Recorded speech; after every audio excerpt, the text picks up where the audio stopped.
I'm going to talk a bit about what stuttering taught me about running a business. First, a bit about me. My name is Lisa Barone, and I'm the co-founder and chief branding officer of Outspoken Media. We are an internet marketing company located here in Troy. I founded the company in 2009 with my partner, Rhea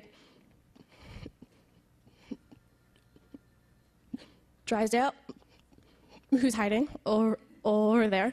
And if you remember anything about the state of the economy in 2009, you remember that it wasn't really the best time to start a sandwich, let alone a business. But that's what happened.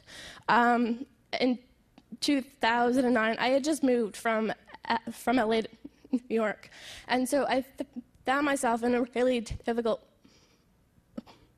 position when 3 months into the job I had just moved here to take. I felt like things weren't working out, so I had a choice. I could stay at the job and keep my paycheck, but risk my integrity, or I could quit. So in the middle of the crap economy and with absolutely nothing to fall back on, I quit my job. If any of you have ever started a business, or you've ever even thought about it, you know it feels. Oh, what did I do? I hit the wrong button. You know it feels a bit like that. It's terrifying, and at 27 and with a degree in journalism, I was terrified. I had doubts and I had fears, and I had all these questions that there was no way I was going to have the answers to. But what I realized is that the cool thing about new challenges is that they force you to pull off what you already know. You sort of go into survivor mode and pull from your bag of tricks. And what I was about to find out was that everything I needed to know about starting a business and creating a brand, I knew because I stuttered. As you know by now, I stutter. What you may not know is just how rare that is. Just 1% of the adult population worldwide stutters. 80% of that number are men. That means, standing up here, I am as close to as you'll ever see to a real life unicorn. For those who may not be aware, stuttering is thought to be a motor skill issue. Stutters display a higher activity in the area of the brain that controls speech movements, which makes it difficult for the brain to account for the necessary movements. The result is this: it's just fluent in speech. The fact that I stutter has impacted my life in a number of ways. I was not teased. I was not tormented, but I did grow up quieter than I should. When you have a speech issue, you're not as likely to ask questions. You're not as likely to challenge things, and it's a lot easier to allow someone to make assumptions for you than to speak up and to correct them. And that was my life for a long time, and it was my life until I found social media. In 2006, I got both my voice and my groove back when I accepted a job as a technical writer for an SEO company in LA. Part of that job had me blogging every day. So every day I was now communicating with people in a way that I felt comfortable talking to them. I was educating them. I was sharing insight. I was making them laugh, and I was telling stories. And I was finally connecting with people again. And I also started to get a lot of praise for what I was doing. People saw that I had an ability to talk to small business owners in a way that they related to. I was able to talk to brands and to businesses about the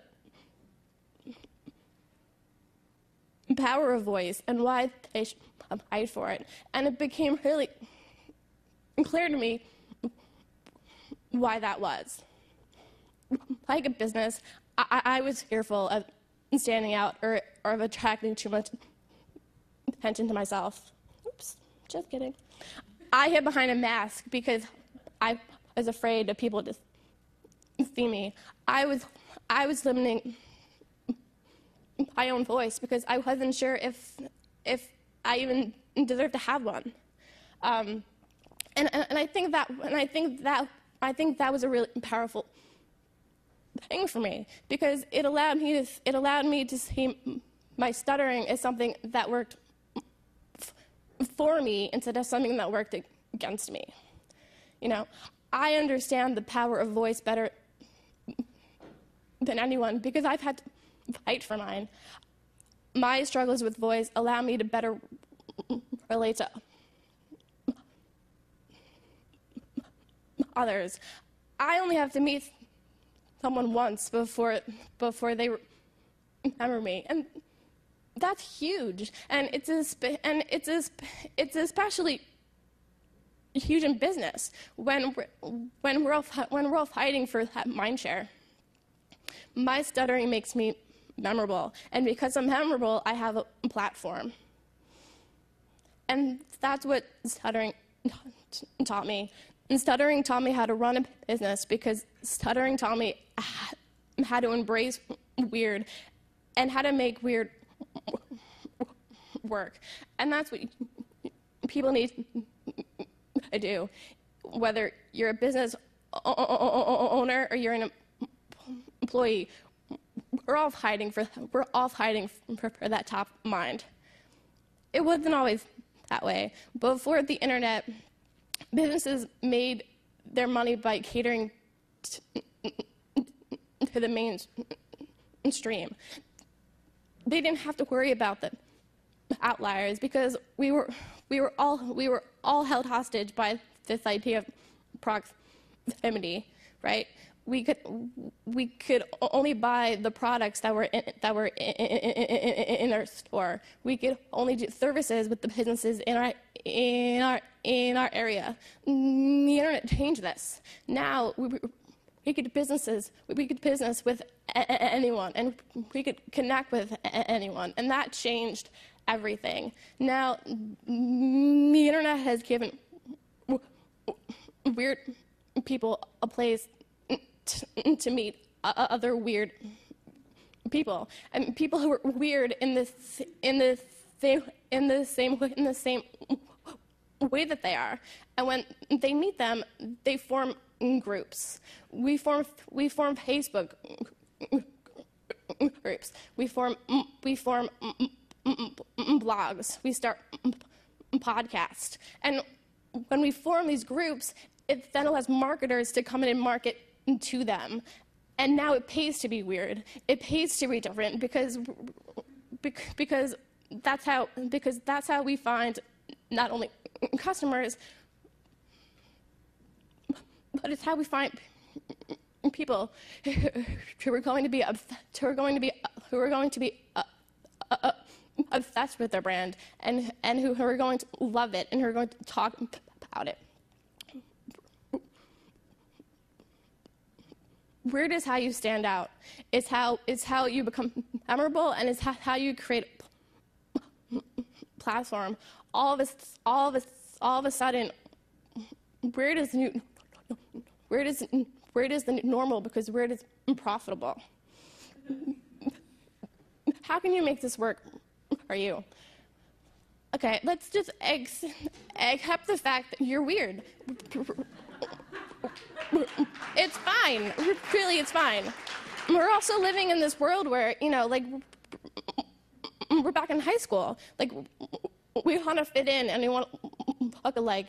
It's doing you more damage and good. Just go with it. Step 2, pinpoint what makes you weird. I personally believe that deep down, everyone knows why they're weird, right? I'm weird because I stutter. I'm weird because I collect knee socks. Like, we all have these things. Just admit them. If you want to pretend that you don't know why you're weird, then fine. Well, what is it you do when no one's watching you? What is that thing that you hold back when you first meet someone? We all have it. Your weirdness can be rooted in an experience. It can be a character trait. It can be a physical trait. It can be a strange passion. It could be that you're an extreme introvert, that you're an extreme extrovert. Whatever it is. Step 3, find a way to use it. There's a difference between being weird and being weird in a way that helps you relate to other people.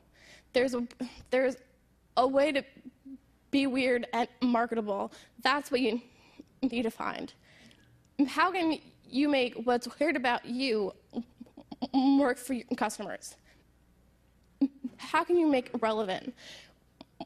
When I talk to brands about how to, increase their voice or how to better connect with people, I talk to them about creating their blogging superhero. But, your blogging superhero is a heightened version of you. It takes your most marketable traits and emphasizes them while de-emphasizing the things that really have no use to your customers. We need to stop giving weird a negative connotation because the success of your business rests on your ability to be weird and to stand out. And I'll use us as an example. In 2009, when we started Outspoken, we were entering a very, very crowded niche. We knew that we needed something to help us get the early buzz. And while there are lots of things that are strange about me and my partner, one of the most obvious things were that we were two young women starting an SEO company, and that's rare. So we used it. We reached out to other female